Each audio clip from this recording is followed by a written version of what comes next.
बिस्मिल्लाहिर्रहमानिर्रहीम। Dear students, अस्सलामुअलैकुम। हमारा आज का टॉपिक है isomerism and its types. Isomerism की टाइप्स में से स्ट्रक्चरल आइसोमेरिज्म के बारे में हम पिछले स्ट्रक्चरल आइसोमेरिज्म और उसकी टाइप्स के बारे में पिछले लेक्चर में पढ़ चुके हैं। आज हम देखेंगे next second type of isomerism which is cis trans isomerism और ज्योमेट्रिक आइसोमेरिज्म। अब सिस ट्रांस आइसोमेरिज्म के बारे में जानने से पहले आप ये देखें, पीछे भी आप पढ़ चुके हैं कि 2 कार्बन एटम्स में बी जॉइंड बाय, यानी 2 कार्बन एटम्स जो हैं they may B joined by इधर अ सिंगल बॉन्ड, यानी 2 कार्बन एटम या तो सिंगल बॉन्ड के जरिए जुड़े हो सकते हैं, जैसे कि इन केस ऑफ इथेन। इथेन में आप देखिए, ये इथेन का स्ट्रक्चर है। इसमें आप देख रहे हैं कि ये कार्बन कार्बन बॉन्ड्स जो हैं ये सिंगल बॉन्ड के थ्रू एक दूसरे से अटैच हैं। दूसरी सूरत हाल क्या हो सकती है? 2 carbon atoms may be join through a double bond, यानी 2 कार्बन एटम्स जो हैं वो डबल बॉन्ड के थ्रू भी अटैच हो सकते हैं। For example as in case of ethene, जैसा कि आप इस स्ट्रक्चर में देखें, ये इथीन का स्ट्रक्चर है। यहाँ दोनों कार्बन एटम्स के दरमियान डबल बॉन्ड है। यहाँ कार्बन कार्बन सिंगल बॉन्ड है, जबकि इथीन में कार्बन कार्बन डबल बॉन्ड है। अब स्टूडेंट्स, होता क्या है कि जब 2 कार्बन एटम जो हैं they are joined by a single bond, they are capable of free rotation about it, यानी 2 कार्बन एटम जब डबल बॉन्ड के ज़रिए सिंगल बॉन्ड के ज़रिए आपस में जुड़े हुए होते हैं तो वो बॉन्ड के गिर्द फ्रीली रोटेट कर सकते हैं। जैसा कि बेटे आप इसमें देख रहे हैं, ये इथेन ही का स्ट्रक्चर है। ये जो डार्क ब्लू बॉल्स हैं ये कार्बन्स को जाहिर कर रही हैं। ये जो 7 ग्रे बॉल्स हैं ये हाइड्रोजन को, 3 हाइड्रोजन इस कार्बन के साथ लगी हुई हैं, 3 इसके साथ।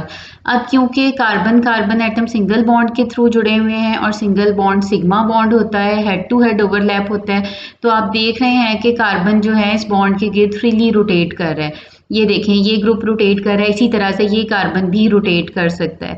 इस रोटेशन के नतीजे में क्या हो रहा है कि कार्बन के साथ जो एटम्स लगे हुए हैं, हाइड्रोजन है या कोई और एटम है, उनकी पोजीशन फिक्स नहीं है, बल्कि ये पोजीशन जो है ये चेंज होती रहती है। तो सिंपली हम कह सकते हैं कि जब कार्बन एटम सिंगल बॉन्ड के थ्रू अटैच होते हैं, जैसे कि इथेन में, तो उसके साथ लगे हुए एटम्स की पोजीशन जो है वो फिक्स नहीं होती, बल्कि पोजीशन चेंज होती रहती है। किस वजह से चेंज होती रहती है?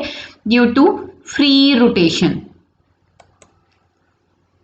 तो ये फ्री रोटेशन जो है कार्बन एटम की, इसकी वजह से जैसा कि आपने देखा कि जो ग्रुप अटैच है एडजेसेंट कार्बन के ऊपर, they can change their position. अब जो दूसरी सिचुएशन थी कि 2 कार्बन एटम जो हैं they may be join through a double bond, जब 2 कार्बन एटम डबल बॉन्ड के थ्रू ज्वाइन होते हैं तो उस वक्त क्या होता है? They can not rotate freely. वो जब 2 कार्बन एटम डबल बॉन्ड के थ्रू जुड़े हुए होते हैं तो वो फिर फ्रीली रोटेट नहीं कर सकते। आप इस डायग्राम में देखिए बेटे, ये इथीन की ही डायग्राम है। ये 2 कार्बन एटम्स हैं और साथ इनमें डबल बॉन्ड है। हर कार्बन के साथ 2-2 हाइड्रोजन अटैच हैं। एक्स वाई इनको इसलिए कहा गया है कि ये हाइड्रोजन के अलावा कोई और डिफरेंट एटम्स भी हो सकते हैं।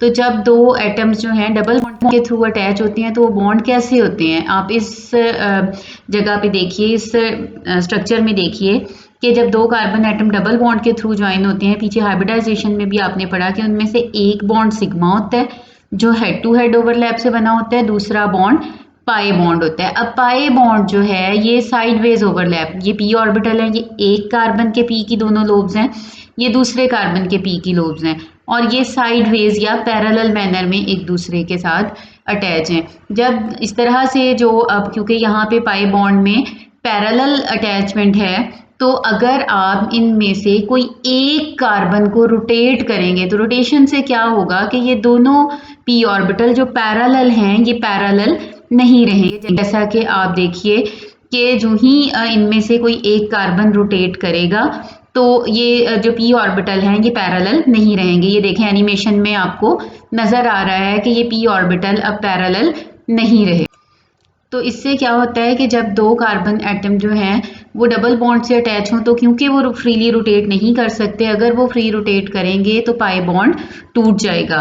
तो उसके नतीजे में हम कह सकते हैं कि कार्बन कार्बन डबल बॉन्ड में रोटेशन जो है वो रेस्ट्रिक्टेड है। रेस्ट्रिक्टेड मीन फ्री रोटेशन नहीं हो सकती। इसका क्या नतीजा निकलता है कि the relative position of various group attach to these carbon atom get fix, यानी इन कार्बन एटम्स के साथ के जो डबल बॉन्ड के थ्रू जुड़े हुए हैं इनके साथ जो ग्रुप्स लगे हुए होते हैं इनकी पोजीशन फिक्स हो जाती है, पोजीशन फिर इनकी चेंज नहीं हो सकती। अब इससे क्या होता है कि जब दो कार्बन एटम जो हैं डबल बॉन्ड के थ्रू लगे हुए हों तो उनमें रोटेशन नहीं होगी। इस रेस्ट्रिक्टेड रोटेशन के नतीजे में सिस ट्रांस आइसोमेरिज्म अराइज होती है, यानी restricted rotation results in cis trans isomerism और ज्योमेट्रिक आइसोमेरिज्म। अब इसमें है कि इनको हम डिफाइन कैसे करते हैं कि compounds which possess same molecular formula, यानी वो कंपाउंड्स के जिनका मोलेकुलर फार्मूला सेम हो, they will have same structural formula, उनका स्ट्रक्चरल फार्मूला भी सेम होगा। फिर उनमें डिफरेंस क्या होगा, they will differ with respect to position of identical groups in space. इसमें क्या होगा कि जो दोनों कार्बन्स हैं जो डबल बॉन्ड के थ्रू अटैच हैं उनके साथ जो ग्रुप्स लगे हुए हैं आइडेंटिकल यानी एक जैसे ग्रुप्स जो हैं उनकी स्पेस में पोजीशन डिफरेंट होगी। इसके नतीजे में जो आइसोमर्स आएंगे उनको हम कहते हैं सिस ट्रांस आइसोमर्स, यानी the compounds which have same molecular formula same structural formula. उनमें डिफरेंस क्या है कि उनमें सिर्फ पोजीशन ऑफ आइडेंटिकल ग्रुप्स का फर्क है। तो इस तरह के आइसोमर्स को हम कहते हैं सिस ट्रांस आइसोमर्स। अब जैसा कि नेम इंडिकेट कर रहा है कि ये दो तरह के आइसोमर हैं, एक जिसको हम कहते हैं सिस आइसोमर। सिस आइसोमर में क्या होता है कि similar groups lie on the same side of the double bond, यानी एक जैसे ग्रुप डबल बॉन्ड की एक ही साइड पे होते हैं। जैसे कि आप इस एग्जांपल में नेक्स्ट देखें, एग्जांपल में बेटे आपको इकट्ठी बाद में करवाती हूँ। दूसरी टाइप जो है वो ट्रांस है। ट्रांस मीन ऑपोजिट, यानी similar groups lie on opposite side of the double bond, यानी अगर सिमिलर ग्रुप जो हैं वो डबल बॉन्ड के ऑपोजिट साइड्स पे होंगे तो वो ट्रांस आइसोमर होगा, अगर सेम साइड पे होंगे तो वो सिस आइसोमर होगा। The example is 2 butene. यहाँ पे आप देखें कि ये 2 ब्यूटीन है, ये आप ब्यूटीन यानी डबल बॉन्ड है और 2 ब्यूटीन यानी ये carbon number 1, 2, 3 and 4 second carbon पे डबल बॉन्ड है, इसीलिए इसको हमने कहा 2 ब्यूटीन। अब आप देखिए कि ये कार्बन, ये वाली कार्बन को आप देखें, ये दो कार्बन हैं जो कि डबल बॉन्ड के थ्रू अटैच हैं और इन पे आइडेंटिकल ग्रुप्स लगे हुए हैं। इस कार्बन के साथ भी एक मिथाइल ग्रुप लगा हुआ है, ये आप देख रहे हैं, ये कार्बन के साथ मिथाइल ग्रुप लगा हुआ है, ठीक है। इसी तरह से दूसरी जो इसके साथ लगी हुई है वो है हाइड्रोजन। इसी तरह से अगर आप दूसरी साइड पे जाते हैं तो आपको वहां भी यही नजर आएगा कि दूसरी कार्बन पे भी एक मिथाइल ग्रुप लगा हुआ है और दूसरा हाइड्रोजन। अब सिमिलर या आइडेंटिकल ग्रुप से क्या मुराद है कि मिथाइल ग्रुप्स जो हैं ये आइडेंटिकल हैं। अब इस आइसोमर में आप देखें दोनों आइडेंटिकल ग्रुप यानी मिथाइल ग्रुप जो हैं वो डबल बॉन्ड की एक साइड पे हैं यानी अबव द डबल बॉन्ड है, और दोनों हाइड्रोजन्स जो कि आपस में आइडेंटिकल हैं वो डबल बॉन्ड की दूसरी साइड पे यानी बिलो द डबल बॉन्ड है। तो ऐसे आइसोमर को हम कहेंगे सिस आइसोमर। सिस आइसोमर यानी आइडेंटिकल ग्रुप डबल बॉन्ड की एक ही साइड पे मौजूद हैं। जबकि अगर आप दूसरी एग्जांपल में देखें तो आइडेंटिकल ग्रुप सब कौन से हैं, मिथाइल मिथाइल आइडेंटिकल है, दोनों मिथाइल आइडेंटिकल हैं।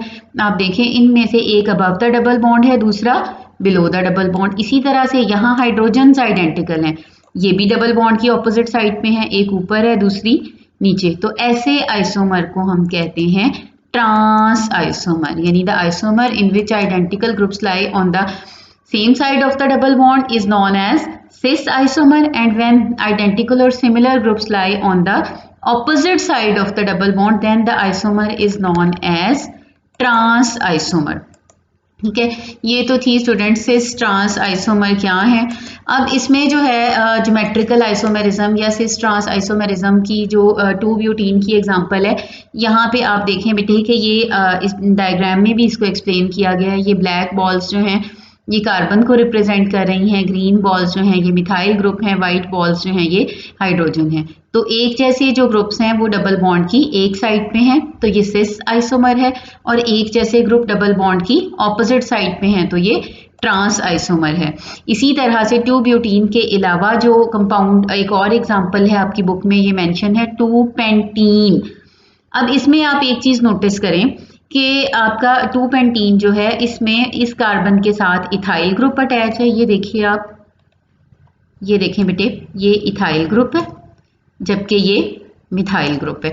तो इसको अगरचे कि ये ग्रुप आइडेंटिकल नहीं है, सिमिलर नहीं है, मिथाइल और इथाइल डिफरेंट है, लेकिन कम से कम ये है कि ये दोनों हाई प्रायोरिटी के ग्रुप में, हाई मैस वाले ग्रुप में, जबकि यहाँ पे दोनों हाइड्रोजन्स हैं।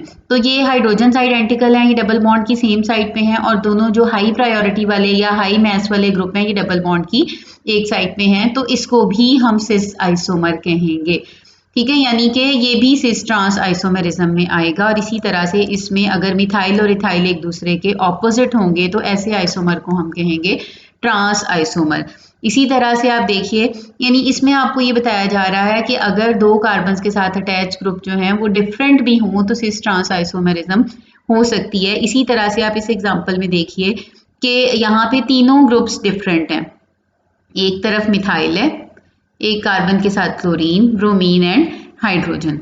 इसमें आप क्या देखते हैं कि जो हाई प्रायोरिटी या हाई मोलेकुलर मास वाले ग्रुप्स हैं वो ब्रोमीन और क्लोरीन है। ब्रोमीन और क्लोरीन का मोलेकुलर मास ज़्यादा है, तो ये हाई प्रायोरिटी वाले ग्रुप हैं, ये डबल बॉन्ड की एक साइड में है। यहाँ पे हाइड्रोजन है, और इस तरफ मिथाइल ग्रुप आपको पता है कि कार्बन इसके साथ अटैच है, इसका मोलेकुलर मास इनसे कम है, तो ये लो प्रायोरिटी वाले ग्रुप में। अब लो प्रायोरिटी वाले ग्रुप जो है वो डबल बॉन्ड की एक साइड पे हैं, हाई प्रायोरिटी वाले ग्रुप डबल बॉन्ड की एक साइड पे, तो ये भी सिस आइसोमर होगा। ठीक है, जबकि यहाँ हाई प्रायोरिटी वाले ग्रुप ब्रोमीन और क्लोरीन ऑपोजिट साइड पे हैं तो ये ट्रांस आइसोमर होगा। इस तरह से हम इसको जो है वो सिस ट्रांस आइसोमेरिज्म की ये एक टाइप होगी।